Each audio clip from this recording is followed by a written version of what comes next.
يا استاذ الكاشيات مهم جايين من المروك، لي دروك دو سانتاز، مدام كوراج وسوبرمان والكاشيات هادو مهم جايين من المروك،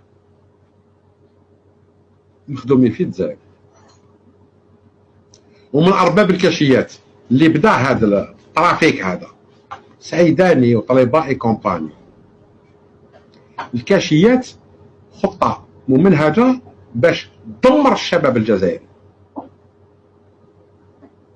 لكي تشيع الفاحشه والجريمه في وسط الشعب الجزائري. الكاشيات حنا الجزائر، ونقولها للشعب الجزائري، شكون يدخل المروك كما يقولوا المراكه القرقاب والتوانسه، شكون يدخل الكاشيات؟ الجزائر. يتخدموا في الجزائر. وشوف السومه نتاع الكاشيات قداش كانت عندها 4 سنين ولا 5، قداش راهي اليوم؟ من 800 دينار ل 250 دينار فوار 200. كيفاش ما يحرقوش طفل صغير وما يغتصبوش الاطفال؟